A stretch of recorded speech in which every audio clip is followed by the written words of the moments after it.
Quer saber que obras têm sido publicadas durante a pandemia? Então fique ligado nas dicas de leitura. Está no ar o Clube do Livro aqui no Educação.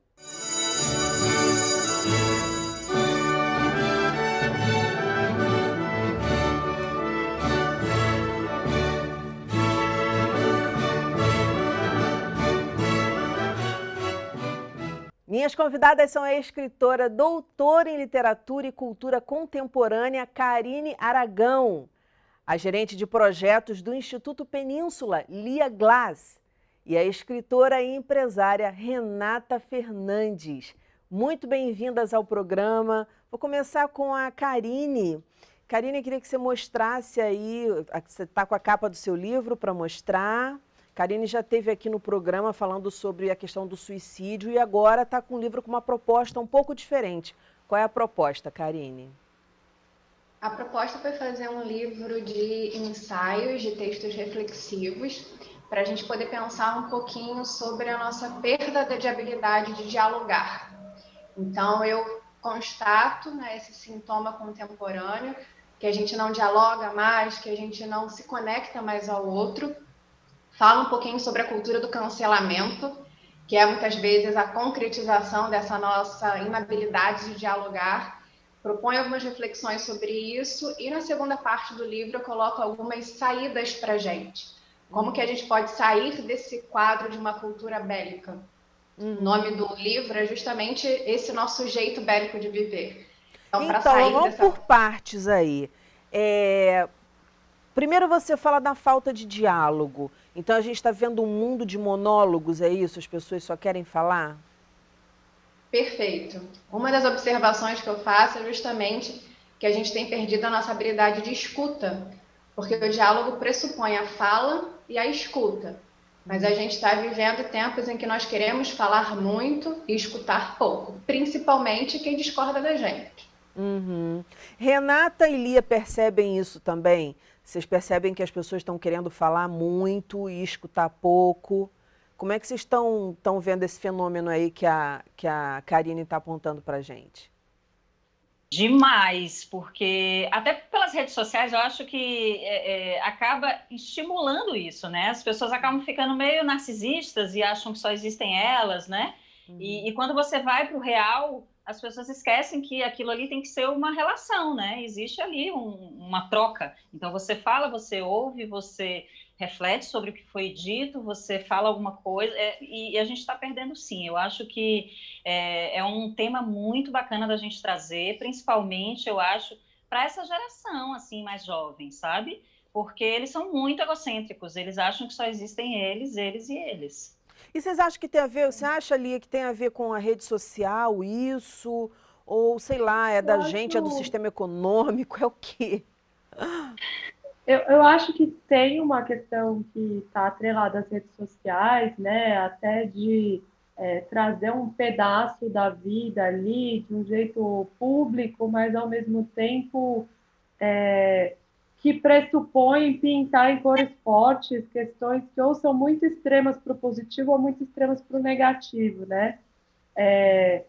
Mas eu acho que tem uma outra questão que é essa mudança na maneira como as estruturas, né, familiares, da escola, na forma como os jovens hoje interagem também, né? Eu acho que a gente tem um mundo hoje onde tudo acontece muito rápido, mas onde a gente para pouco para ter esse senso de comunidade, né, muito mais presente, esse senso de família, de o professor também olhar para os seus alunos de uma forma que essa questão do diálogo seja algo promovido, né, nos ambientes onde as crianças, esses jovens e depois os adultos vão sendo inseridos. A gente quer resposta rápida para tudo, e ao mesmo tempo sem muita reflexão, sem muito tempo de reflexão. E é bacana, a gente já pode entrar na tua obra, porque a gente dá uma pincelada nas 3 obras e depois a gente abre para o papo geral e já detalhando uma por uma. A obra que você traz é uma obra organizada para professores, visando a formação de professores. ela é uma obra organizada para instituições que formam professores e também o governo, né? Então, o que a gente propõe ali é aproximar essa formação dos nossos professores, que hoje no Brasil é muito teórica, da prática da escola, para que essas questões da vida real que o professor vai ter que enfrentar quando ele entra numa sala de aula sejam presentes também no processo de formação, porque o que a gente sabe é que o professor tem lá uma formação absolutamente teórica de um aluno idealizado, né? E ele enfrenta uma sala de aula que é muito complexa, né? Que ele vai ter que lidar com como é que eu promovo diálogo, por exemplo, entre crianças que estão numa situação de vulnerabilidade, né? Sim. Ou como é que eu promovo diálogo entre jovens que não estão acostumados a fazer isso, porque às vezes não tem isso em casa, né? O professor tem muitos desafios, né? Muitos desafios complexos, né? E aí, então, a obra, ela traz, acho que, essa reflexão sobre a importância dessa exposição à escola desde o começo da formação e como fazer isso também. Interessantíssimo. Depois eu quero ouvir dicas aí que o livro traz, porque muitos profissionais de educação assistem ao programa. E Renata traz um livro que é ali para crianças de 7 anos, Renata. Eu sou escritora de livros para a infância, né? Então, assim, a minha galerinha fica ali entre 2 e 8, 9, no máximo 10 anos, né? São livros muito lúdicos, muito ilustrados, né? Eu consegui, nessa pandemia, lançar 3 livros, gente. Eu ia lançar 4, mas aí eu falei assim, gente, não, 4 é muita loucura, né? Então, eu consegui Tá lançar... linda a capa. Vovó na medida? Vovó na medida. É um livro que eu fiz assim em homenagem às vovós. É uma forma super interessante que a Alice tem de contar a passagem do tempo da avó, que não é pela idade cronológica.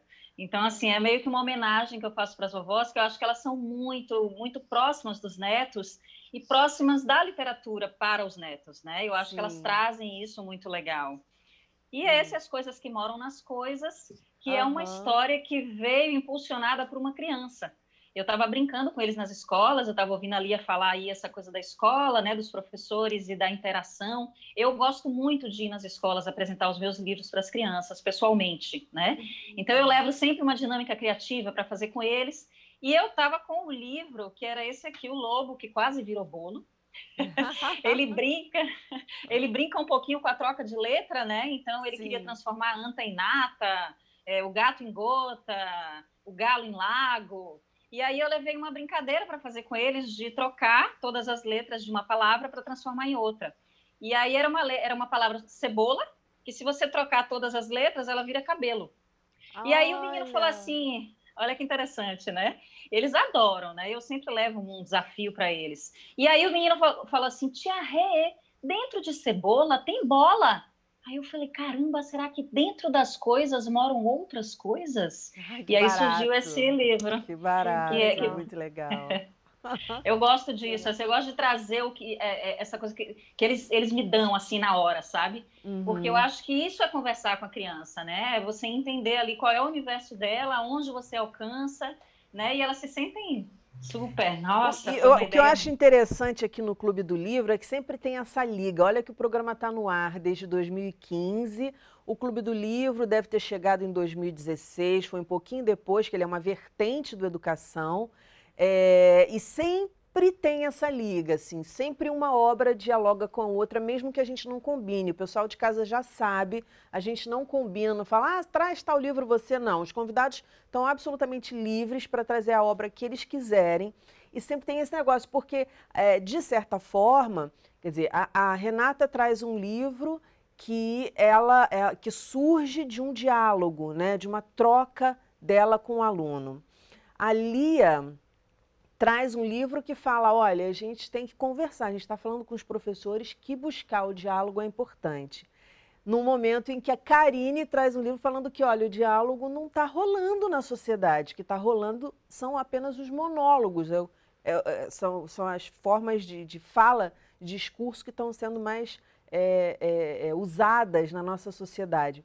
O que você descobriu, o que te levou nesse caminho aí, Karine? O que você descobriu a respeito? Porque Renata estava falando que tem essa questão da idade, Lia também, da idade, da tecnologia. O que você foi descobrindo durante a obra? Assim, a Lia comentou sobre essa questão do material dela, do livro, sobre o diálogo com os professores, e eu sou professora também. Então, enquanto ela falava, isso para mim vinha de maneira muito forte. E tem total influência na questão do meu livro, porque eu sentia socialmente falta do que eu fazia com os meus alunos em sala. Eu sou professora de redação, eu sou professora de literatura, então é muito automático para mim propor diálogos para eles em sala de aula. E quando eu fechava a porta da sala e tentava fazer isso fora desse espaço, eu não conseguia. Em 2018, eu acredito que a gente viveu o ápice desse jeito bélico, das pessoas se confrontarem, não dialogarem, das pessoas ficarem presas às suas crenças e verem, perceberem o outro como inimigo. Então, isso me tocava sensivelmente, até como professora de literatura, como a Renata falou, da experiência dela tão sensível no momento da escola. A literatura é uma proposta para a gente tentar sair desse jeito bélico, esse contato, retomar o nosso contato com a arte, retomar o nosso contato com a literatura. E quando ela fala da experiência da literatura infantil, que bom seria se a gente pudesse começar desde pequenininho a ter esse contato com a arte, com a literatura, a desenvolver a nossa empatia, a nossa alteridade.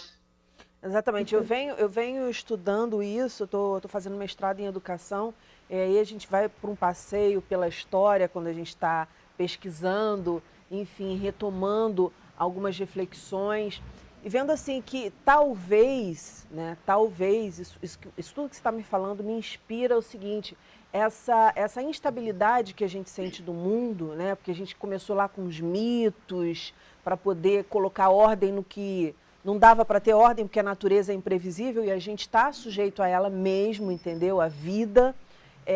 Depois a questão mais da fé, mais ligada à fé, né? Então a gente teve ali a Idade Média, depois o iluminismo, o conhecimento, e nada disso foi trazendo a segurança que a gente tanto queria. Então a gente está num mundo em que a gente se sente inseguro e daí de repente essa vontade de colonizar o outro, como dizia o Saramago, né?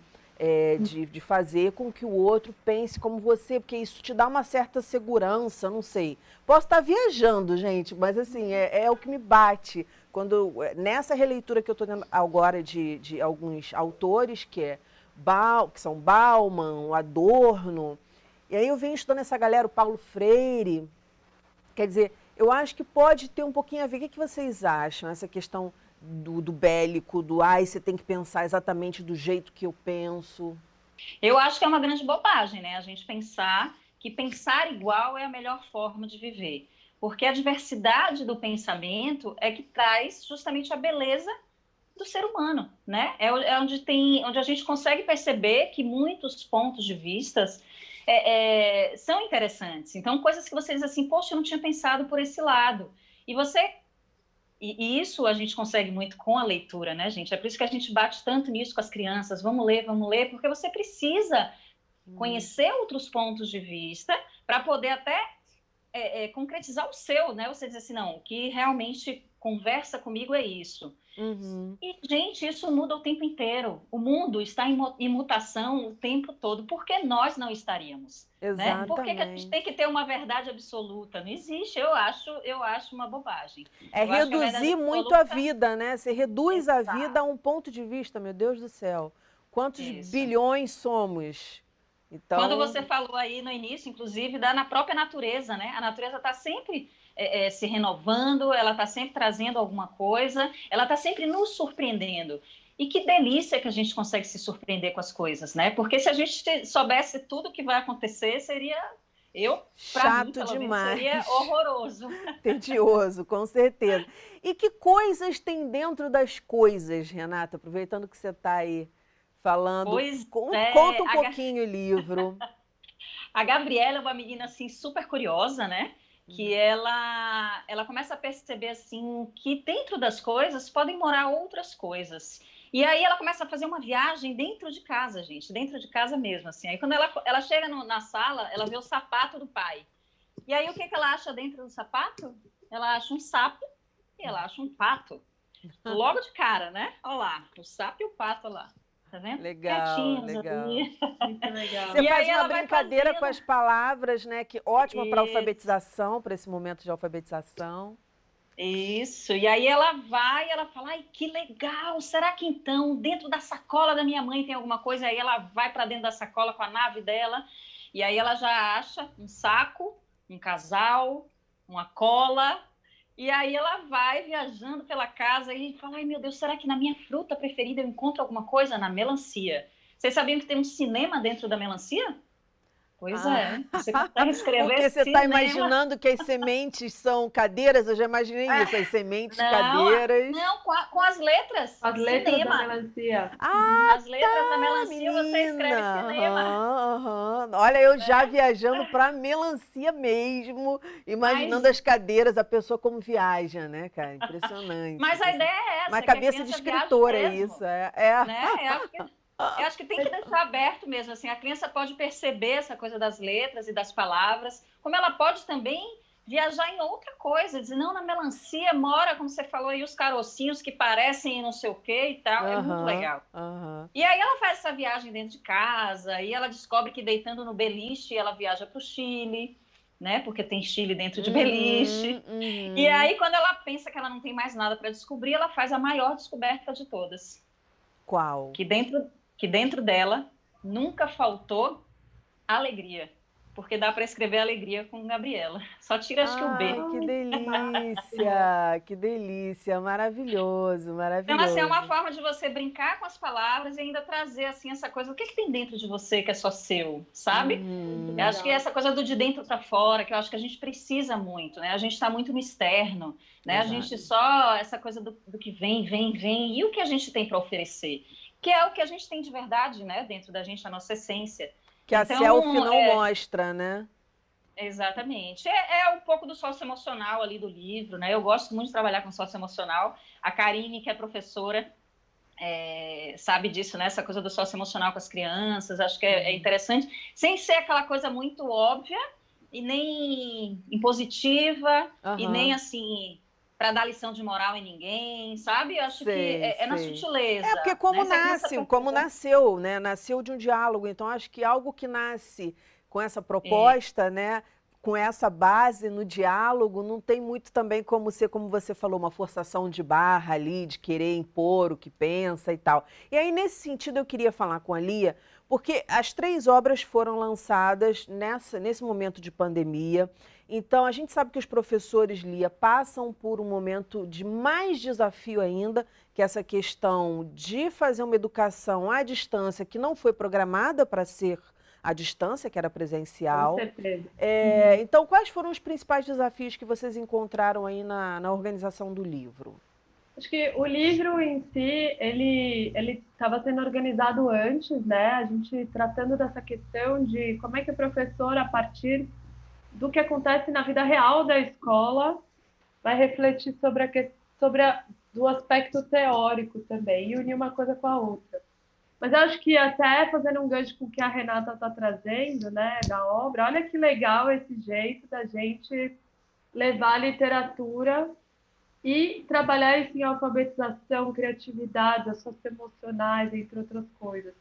E quase nada disso é ensinado de forma intencional quando os professores estão na universidade, né?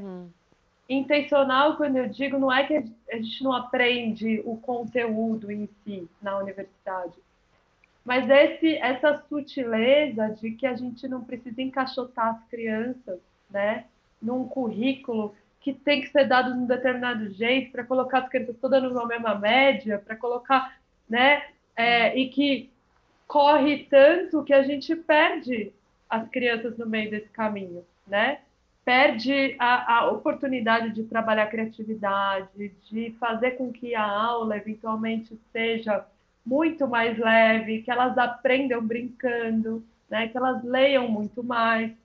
Então, eu acho que o nosso livro traz é uma perspectiva de que a técnica e o ofício de professor, que é algo que é muito complexo, né? E aí elas que são professoras podem, né, falam muito mais que eu.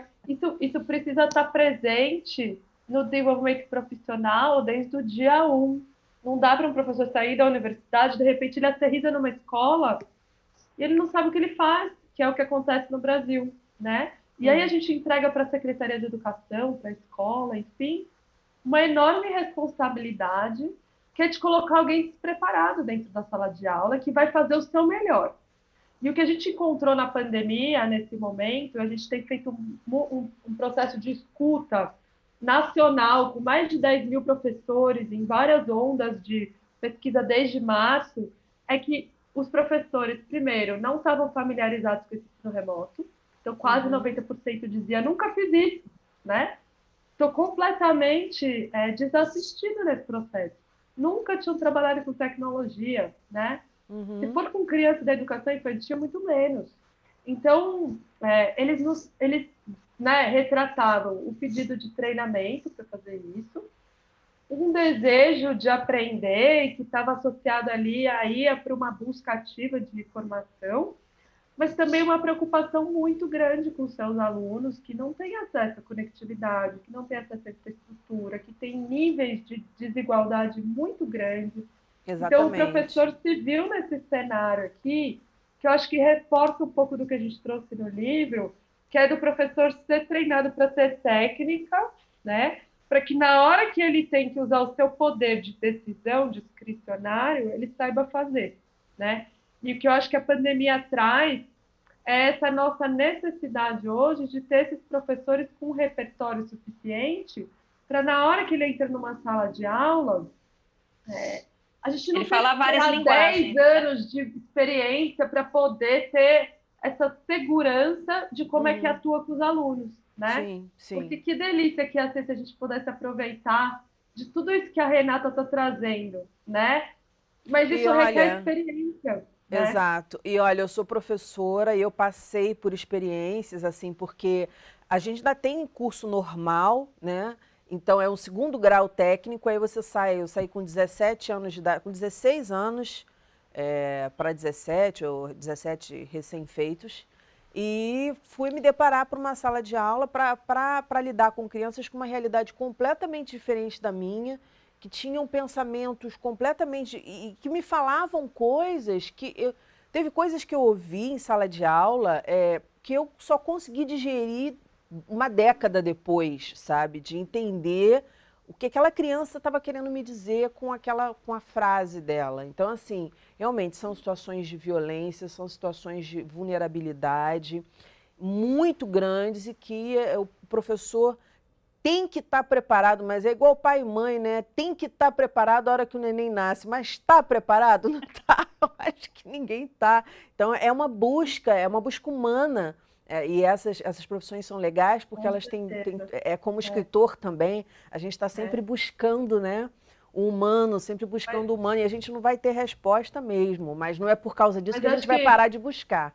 Tem uma diferença da mãe, né, que a mãe, é claro, vai aprender ali na hora com o bebê, mas o professor é um ofício técnico. Exato. Então, a gente não pode esperar que a vocação de querer ser educador seja aquilo que vai inspirar para buscar uma prática melhor. Com certeza. A gente não pode deixar que os professores entrem despreparados em sala de aula, como a gente não deixa um cirurgião entrar numa cirurgia para aprender ali na hora a cortar o paciente na mesa, né? Então, eu acho que é um pouco esse o espírito do nosso livro. Não, e o que eu acho super interessante é que a obra é gratuita, não é isso? Então, sim, gratuita. Maravilha. E contempla bastante, então, pelo que eu estou entendendo, esse desafio, porque ela foi lançada exatamente nesse momento de pandemia, muito embora ela tenha começado a ser organizada antes do momento da pandemia, mas ela contempla esse desafio das aulas online. Ela contempla, em parte, eu acho que ela reforça a importância de conhecer a prática real da escola ao longo da formação. Né? E tem uma coisa, se vocês me permitem, tem uma coisa que eu acho que é interessante, como a gente não pensou nisso assim antes? Porque a pandemia, claro que ela acelerou esse processo tecnológico, enfim, todo mundo, nem quem não sabia mexer em tecnologia teve que aprender, quem não sabia nada de internet teve que aprender, mas como a gente não previu isso para um professor em sala de aula, onde a gente está vendo que já tem uma geração que é totalmente voltada para isso, né? Então, assim, esse despreparo nesse sentido poderia ter sido evitado um pouco mais, não poderia? O que você acha, Lia, pelas tuas pesquisas? Com certeza. O que a gente traz no livro é uma experiência de todos os países que estão dando certo em educação, já olham para essas questões de preparar o professor tecnicamente, não só do ponto de vista conceitual, para lidar com os desafios reais de sala de aula, com ou sem tecnologia. Acho que a tecnologia entra como um meio, né? Não como um fim em si próprio. Sim, sim. Existe um modus operandi social que eu acho bacana a gente olhar, porque a educação, a escola não funcionam sozinhas, né? Então, de repente, alguns problemas aí que você relatou, enquanto você falava, vem minha cabeça, de uma educação muito técnica, de uma educação muito instrumental, de uma educação muito acelerada, de uma educação aí para usar termos que eu falo muito como professora, essa educação que muitas vezes tende a ser um monólogo, um adestramento, né? Até a Daniela falou do Adorno, para trazer uma palavra do Adorno, um adestramento do professor para o aluno, né? Como se ele tivesse que ali introjetar conhecimentos técnicos na cabeça do aluno e não se preocupar com essa educação emancipatória ou com essa educação integral, para lembrar o Paulo Freire, tem muito a ver com o que a gente espera desse aluno socialmente. Então, se o que você espera é alguém que não reflita, o que você espera é alguém que simplesmente esteja imerso numa sociedade laboral, numa sociedade que visa a alienação, para que você vai se preocupar com a emancipação desse aluno? Então, Exatamente. Você tem que olhar para as duas coisas conectadas. E é como né? usa essa técnica, né? Porque, por exemplo, agora, nesse momento, o uso da técnica ele é necessário, porque é por meio da técnica que vai se dar a troca. Agora, como é que vai ser essa troca? Muito interessante a reflexão que você trouxe. Karine, muito obrigada pela participação de vocês, maravilhosa, mas infelizmente o nosso tempo acabou e eu vou precisar me despedir. Então, eu desejo sucesso. Eu quero que Lia fale só como é que faz para baixar o livro, Lia. No site do Instituto Península, institutopeninsula.org.br, uma aba de conteúdos e pesquisas, e o livro está lá gratuitamente para ser baixado em PDF. Qual é o nome? Do livro, O Papel da Prática na Formação Inicial de Professores. Maravilha. Sucesso, Renata. Parabéns pelo trabalho. Você também, Karine. Um beijo. Nosso programa fica por aqui, mas na segunda-feira que vem tem muito mais às 9 horas da noite. Educação, se você não se envolver, não rola. Dias de paz e até lá.